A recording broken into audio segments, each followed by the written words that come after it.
लोग हाथ में चूड़ी पहन के बैठने वाले नमो मोदी, वो गोलवरकर, सावरकर और दीनदयाल उपाध्याय के मानने वाले लोग, वो लोग दलित हैं। ये लोग असली दलित नहीं है। हमारे समाज को गड्ढे में 50 साल डालने की, दफन करने की योजना बना रखे हैं। अंके की चोट पे कर रहा हूं कि रामविलास पासवान जी हर एक मंत्रालय में भाग जाते थे, इसलिए कि उनको जेल जाने से डर लगता था, समझे?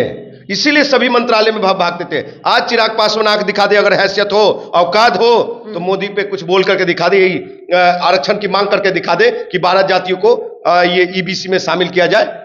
देखिएगा ईडी, सीबीआई, जितनी एजेंसी है ना, सारे चिराग पासवान का, रामविलास जी का पुराना फाइल खुल जाएगा। रेलवे का, दूरसंचार मंत्रालय का, कोल माइंस का, सबका, योजना विभाग का। जहां पे राजपूत दुसाध में होगा वहां नहीं जाएंगे चिराग। जहां भूमियार कोई मारेगा दुसाध को, वहां नहीं जाएंगे चिराग। जहां ब्राह्मण दुसाध को मारेगा, वहां नहीं जाएंगे चिराग। ये हमेशा सामंतवादी की बात करते। लोकसभा में किसकी आवाज उठाएंगे? सामंतवादी की। सदन में किसकी बात करेंगे? पूंजीपति की। सदन में किसकी बात करेंगे? राजपूत, भूमियार, ब्राह्मण की। दुसाधों की बात नहीं करते हैं। यादवों की लाठी कोई अड़ता है तो दुसाध पर अड़ता है, और कौन होता है? ओरिजिनल दुसाध, समझे? नकली दुसाध नहीं। कि थाली में संख्या के अनुसार 22% आरक्षण मिले थे, उस आरक्षण को बढ़ा के 35 से 40% की बात करते हैं सदन में, लोकसभा में। ये इनकी हैसियत नहीं है कि लोकसभा में इस बात को उठा दे, इनकी ताकत नहीं है। उस दिन अमित शाह और मोदी कान पकड़ के बाहर निकले। भाई चिराग पासवान सड़कों पे कब आएंगे? हाथ में चूड़ी पहन रखे हैं, सिर्फ नकली नेता, नागपुरी संगीत दल। बिहार में जब से जाति गणना स्टार्ट हुआ है और जाति जनगणना का रिपोर्ट आया है, तब से सभी जाति का नेता अपने अपने रोटी सेकने में लगा हुआ है। और एक चिराग पासवान जी है जिन्होंने कहा है 12 जातियों को SC/ST में शामिल करने की मांग की है। आइए हम जानते हैं, इंजीनियर राजकुमार पासवान जी है, ये भी पासवान समाज का बड़ा नेता है। कैसे हैं पहले इंजीनियर राजकुमार पासवान जी, ये बताइए। ठीक ठाक है गौतम जी, बढ़िया है। ये बताइए, चिराग पासवान जी ने कहा है 12 जातियों को SC/ST में शामिल करने की मांग कर रहे हैं, आप क्या कहिएगा? सबसे पहले आप लोग तय कीजिए कि कह कौन रहा है, उनकी राजनीति हैसियत क्या है, उनकी राजनीति वजूद क्या है। आप मतलब स्वर्गीय रामविलास पासवान जी पे मतलब सवाल उठा रहे हैं। स्वर्गीय रामविलास पासवान के वो पुत्र है, इतना ही पहचान है। और आपको बता दूं कि जो बाबा साहब आम्बेडकर ने जो 22.5% आरक्षण दिए थे, जिस आरक्षण से आज वो चांद पे बैठे हुए हैं, पिताजी के नाम पे, आरक्षण के नाम पे और सब पे, संवैधानिक अधिकार से, उस आरक्षण को समझते कितना है? देश के दलित को, बिहार के दलित को उन्होंने समझा कितना है, जाना कितना? गरीबों का पार्टी है स्वर्गीय रामविलास पासवान जी, लोजपा। भूमियारों का पार्टी है, सामंतियों का पार्टी है। कैसे कह सकते हैं भूमियारों का पार्टी है? देखिए, दुसाधों की ताकत। और नेता कौन बन रहा है? राजपूत, भूमियार, ब्राह्मण। पासवान भी तो नेता है उनमें। के गो पासवान है, बता दीजिए। कितने लोग मंच पे बैठे होते, बता दीजिए। आपको बता दूं कि जो 12 जाति की बात आप कह रहे हैं ना, 12 जातियों को अनुसूचित जाति जनजाति में लाने की बात कर रहे हैं वो, तो अनुसूचित जाति जनजाति में चिराग भाई मत लाइए। उनको अगर देना ही है फायदा ज्यादा, तो EWS में जगह दिलवाइए, समझे? ऐसे जो 12 जातियों का मैं असेसमेंट किया हूं, अध्ययन किया और समझ पाया हूं, तो उन सभी 12 जातियों की आर्थिक स्थिति हमारे अनुसूचित जाति जनजाति के दुसाध, चमार, मुसहर, डोम भाई जितने हैं, मांझी भाई हैं, रजक भाई हैं, सबसे बेहतर है। हाँ, आर्थिक स्थिति। और हर एक जातियों में, उनमें किसी न किसी को रोजगार है अपना। लेकिन हमारी जाति में क्या रोजगार है? पासवानों का चौकीदारी थी, चौकीदारी चली गई उत्तर प्रदेश से लेकर बिहार तक। ये समझ पा रहे हैं? और आरक्षण की बात जहां तक है, तो भैया आप पदोन्नति में आरक्षण की बात पे चुप्पी, समझे?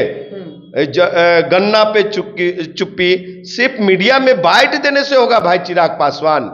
सड़कों पे कब आएंगे? हाथ में चूड़ी पहन रखे हैं, सिर्फ नकली नेता, नागपुरी संगीत दलित। अब चिराग पासवान को नकली नेता कह रहे हैं, जो युवाओं का दिल के धड़कन है। कहा जाए तो युवाओं के लिए ही सब काम कर रहे हैं। बिहार फर्स्ट, बिहारी फर्स्ट कर रहे हैं। आप लोग किस मुदालफे में हैं? बिहार फर्स्ट, बिहारी फर्स्ट नहीं है, वो परिवार फर्स्ट, चिराग फर्स्ट है। बाहुबली फर्स्ट, चिराग फर्स्ट है। रेपी फर्स्ट, चिराग फर्स्ट है। मतलब चिराग पासवान को आप रेपिस्ट कर रहे हैं सब तौर हम पे? चिराग को थोड़ी, उनके पार्टी में गया में अभी उनके एक बहुत बड़ा नेता जो हिंदुस्तान अखबार ने लिखा, उस माध्यम से मैं कह रहा हूं साहब कि उनके एक आज का नेता रेप के मामले में फंसे हुए थे, मेरे पार्टी का कि लोजपा रामविलास का था साहब, खंडन करे वो। तो मैं बोलता हूं जो भी प्रमाण के साथ बोलता हूं, प्रमाणित के साथ बोलता हूं, और चिराग फर्स्ट नहीं और बिहार फर्स्ट नहीं। ये साहब हमारे समाज को गड्ढे में 50 साल डालने की, दफन करने की योजना बना रखे हैं। ये कभी बात किया है दुसाद रेजिमेंट पासवान रेजिमेंट होना चाहिए? ये कभी बात किए हैं कि पासवान जाति को देश के 28 राज्यों में से महज 4 राज्य में यह आरक्षण मिलता है और 24 राज्य में क्यों नहीं मिलता? ये सदन में अपने आका मोदी के सामने बोला है, अमित शाह के सामने बोले हैं, ये लोकसभा में उठाए। और सबसे बड़ी बात कि बाबा साहब ने जो अनुसूचित जाति जनजाति के थाली में संख्या के अनुसार 22% आरक्षण मिले थे, उस आरक्षण को बढ़ा के 35 से 40% की बात करते हैं सदन में, लोकसभा में। ये इनकी हैसियत नहीं है कि लोकसभा में इस बात को उठा दें, इनकी ताकत नहीं है। उस दिन अमित शाह और मोदी कान पकड़ के बाहर निकाल के, मतलब चिराग पासवान पे आप सवाल कर रहे हैं, हनुमान पे? साहब मैं बोल रहा हूं, मोदी जी का हनुमान है, उनके बिना बिहार में सियासत नहीं हो सकता है, चुनाव। चिराग पासवान के बल पे नहीं, बिहार में अगर यादवों की लाठी कोई अड़ता है तो दुसाद पे अड़ता है। और कौन होता है? ओरिजिनल दुसाद, समझे, नकली दुसाद नहीं।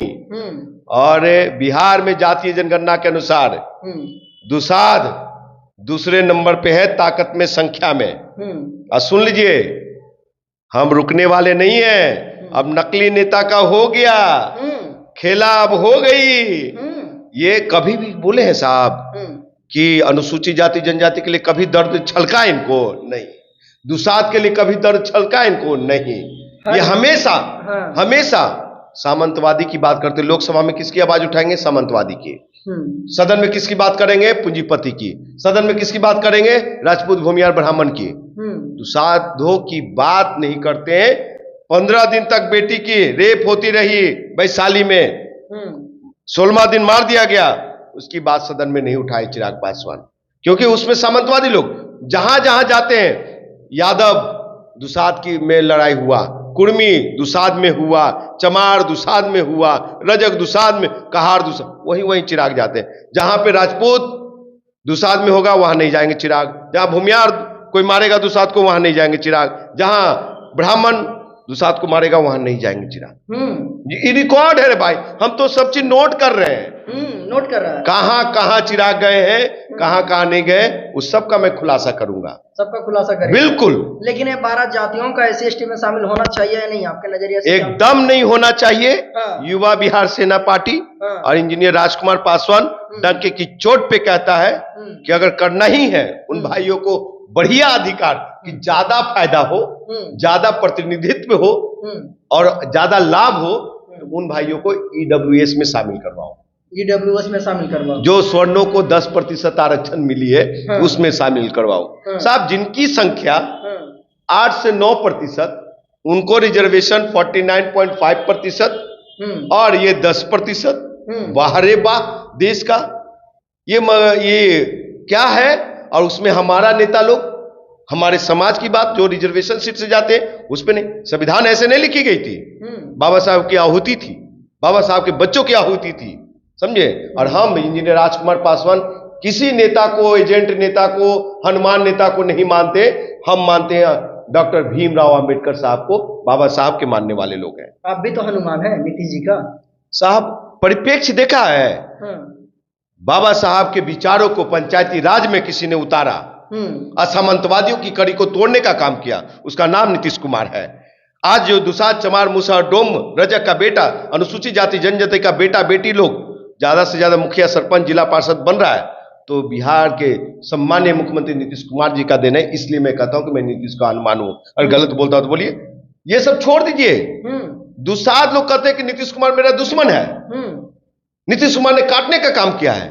आपको बता दूं कि जो राजा सलीस कौन है? का कुल देवता है, दुसाधों का कुल देवता है रे भाई।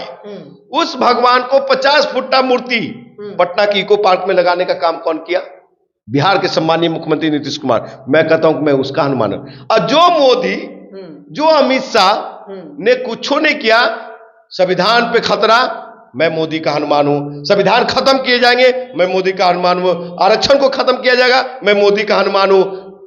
सर रिजर्वेशन खत्म किया, आपको याद है 2 अप्रैल 2018 ये पिताजी चिराग दोनों बैठे हुए थे केंद्र में मोदी के साथ, और यहां पे सड़कों पे कौन थे? अनुसूचित जाति जनजाति के लोग, दलित भाई लोग। हम जरुआ पुल पे बैठे हुए थे, जाम कर रखे थे रोड। ये कभी सड़क पे आए हैं?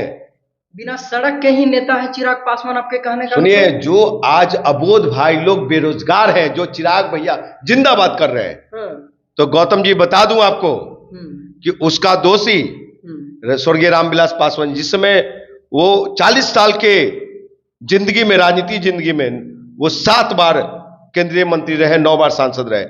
वो जितने बार मंत्री बने 7 बार, करीब 7 लाख अनुसूचित जाति जनजाति के बेटा को, चाहे दुसाधी के बेटा को, 7 लाख लोगों को रेलवे में, दूरसंचार विभाग में, योजना विभाग में और भी मंत्रालय में, 7 मंत्रालयों में वो भर सकते थे।